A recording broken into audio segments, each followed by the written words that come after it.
మిత్రులు నరసింహారావు గారు చెప్పినట్టే ఇప్పుడే లెఫ్ట్ పార్టీస్ ఆధ్వర్యంలో ఒక యుద్ధ వ్యతిరేక ర్యాలీ అనేది నారాయణగూడ ప్రాంతంలో జరిగింది.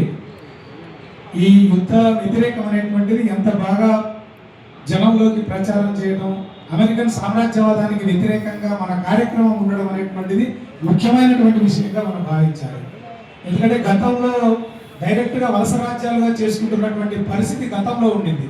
సరిగ్గా ఈరోజు అమెరికా సామ్రాజ్యవాదం అనేది ఏ దేశాన్ని పడితే ఆ దేశం నుంచి ప్రధానమంత్రులు ఎత్తుకుపోవడం, నికోలస్ మదురోని ఎత్తుకొని పోయాడు. ఈరోజు ఇరాన్లో ఖొమైనీని చంపేశాడు, రేపు క్యూబాన్ చేస్తానంటున్నాడు, రేపు మెక్సికో తనకే కావాలంటున్నాడు, లేకపోతే ఐలాండ్ ద్వీపాలు నాకే కావాలని మాట్లాడుతున్నాడు. అంటే ప్రపంచంలో ఉండే ఏ దేశాన్నైనా కూడా నా హస్తం కింద నిలబెట్టుకోవాలనేటువంటిది, తీసుకురావాలనేటువంటి గత వలస సామ్రాజ్యవాద విధానం ఎట్లయితుందో ఇప్పుడు మళ్ళీ ఏకఛత్రాధిపత్యంగా ప్రపంచ పోలీసుగా చేసే ఒక పెత్తనం లాగా ఈరోజు మన ముందుకు వస్తున్నటువంటి స్థితి చాలా స్పష్టంగా మనకు కనబడతా ఉన్నది. దీన్ని తీవ్రంగా అందరము ఖండించాల్సినటువంటి పరిస్థితి అనేటువంటిది వాస్తవము.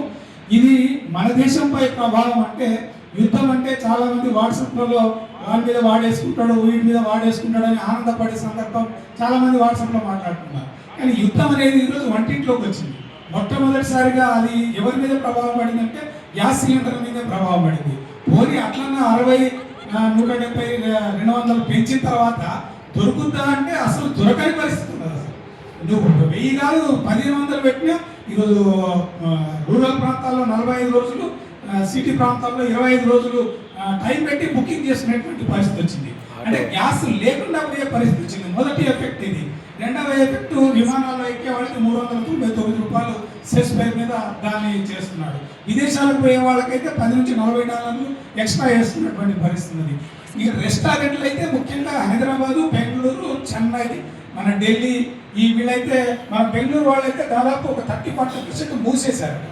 అంటే ఇది ఎంత అంటే రెస్టారెంట్ పరిశ్రమ మన భారతదేశంలో సంవత్సరానికి 6.6 లక్షల కోట్ల వ్యాపారం కలిగినటువంటిది.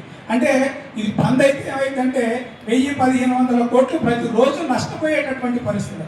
అంటే ఇది 6.6 లక్షల కోట్లు రెస్టారెంట్ పరిశ్రమ ఉందంటే ఎంతమంది ఉపాధిని కలిగిస్తుంది ఇది? ఈరోజు వాస్తవంగా ఏంటంటే మనం బయట బజ్జీ బండి, మన కురుకురే బండి కనబడకుండా అయిపోయింది.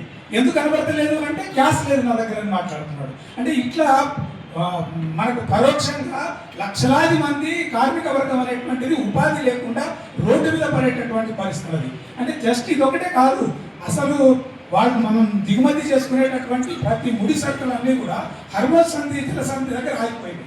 హర్మోజ్ జలసంధి దగ్గర 10,000 ట్రక్కులు కంటైనర్లు ఆగిపోయినటువంటి పరిస్థితి. అంటే ప్రపంచాలకి 20-40% అనేటువంటిది అక్కడ నుంచి రవాణా అయ్యేటటువంటి జలసంధి మూసేసిన సందర్భంలో అంటే అనివార్యంగా మూయాల్సి వస్తుంది. ఎందుకంటే వాడి మీద దాడి చేస్తే వాడేందుకు అక్కడ నుంచి పంపిస్తాడు? తప్పకుండా ఆయన ప్రయత్నం ఆయన చేయాల్సిందే. దానివల్ల ఏమవుతుంది, ఈరోజు మొత్తం మన దేశంలో ఎరువులు ఆగిపోయే పరిస్థితి ఉన్నది, వ్యవసాయ రంగానికి నష్టం ఉన్నది. ఈరోజు జిప్సం లాంటిది మనం ఇక్కడ తీసుకురాకపోవడం వల్ల సిమెంట్ ధరలు పెరిగిపోయే పరిస్థితి ఉన్నది. అంటే ఇట్లా మనం చూస్తే వ్యవసాయ రంగం కావచ్చు, ఎరువుల రంగం కావచ్చు, నిర్మాణ రంగం కావచ్చు, రెస్టారెంట్ రంగం కావచ్చు, మీరు ప్రతి రంగం అనేటువంటిది భారతదేశంలో ఉండేటువంటి యావత్ ప్రజానికానికి సీరియస్ సమస్యగా, తీవ్రమైనటువంటి సమస్య. అంటే యుద్ధం అంటే వాడి మీద వీడు, వీడి మీద వాడు అనేటువంటిది కాదు. యుద్ధం అంటే ప్రపంచ యుద్ధంగా మారిపోయిన పరిస్థితి. వాళ్ళిద్దరు కొట్టుకోవడం అంటే అది కొట్టుకోవడం అనేటువంటిది చాలా అన్యాయమైనటువంటి విషయం. అంటే గతంలో ఇరాక్ మీద కూడా రసాయనిక ఆయుధాలు ఉన్నాయి, వాళ్ళ దగ్గర అణువాయుధాలు ఉన్నాయని చెప్పి భస్మీపడలం చేశాడు ఆ దేశాన్ని. సద్దాం హుస్సేన్ ఉరి తీసేశాడు. నిన్న అసలు దాదాపు 1,00,000 మంది దాకా, 80 నుంచి 1,00,000 మంది గాజాలో నెత్తురు డేరులు పారించండి, ఇంకా రక్తము మనకు ఆరలేదు. పిల్లలు, పసిపిల్లలు, ముసలి వాళ్ళందరూ కూడా ఇప్పుడు ఆ దిబ్బల దగ్గర కూర్చున్నటువంటి స్థితి ఇంకా కళ్ళకు కనబడుతున్నది. దాన్ని వెంబడే మళ్ళీ ఈరోజు ఇరాన్ని మొత్తం కూడా, ఇరాన్ మీద అంటే కూడా అదేమన్నా ఆయుధాల మీద వేస్తున్నాడు, సైన్యం మీద వేస్తున్నాడా, పిల్లల మీద వేస్తున్నాడు, ముసలిల మీద వేస్తున్నాడు, ఇంటి మీద వేస్తున్నాడు. అయితే ఒక్క మిస్టేక్ ఏంటంటే ట్రంప్ గారు ఒకరోజు దాడి చేస్తే మరుసటి రోజు కాళ్ళ వేరానికి వస్తాడు అనుకున్నాడు. కానీ ఈరోజు ఇరానే షరతులు పెట్టే పరిస్థితి వచ్చింది. అంటే ఇరాన్ దాడి చేసే స్థితిలో ఉంది కాబట్టి మనం అది కొంచెం గర్వంగానే భావించాల్సి వస్తుంది. ఎందుకంటే అమెరికన్ సామ్రాజ్యవాదం అనేది మొత్తం ప్రపంచాన్ని ఆధిపత్యంలోకి తీసుకోవడం అనేటువంటిది ఏదైతే భావిస్తుందో దీనికి వ్యతిరేకంగా మన దేశం మీద పడేటటువంటి ప్రభావాలకి దీన్ని కూడా మనం అందరం పరిగణలోకి తీసుకోవడం వల్ల కోదండరావు సార్ ఏదైతే పెట్టిండో నిజంగా మన మధ్యలో వచ్చినటువంటి ఇది అందరూ అనుకుంటున్నట్టుగా కనీ ఎరగనటువంటి ఒక పెద్ద బ్రహ్మాండమైన ర్యాలీ, యుద్ధ వ్యతిరేక ర్యాలీ. యుద్ధం అంటేనే మొత్తం యావత్ ప్రజానీకం మీద జరుగుతున్నటువంటి దాడిగా ఇది అందరికీ అర్థమయ్యేటట్టుగా చేయడానికి మనం ప్రయత్నించాలి.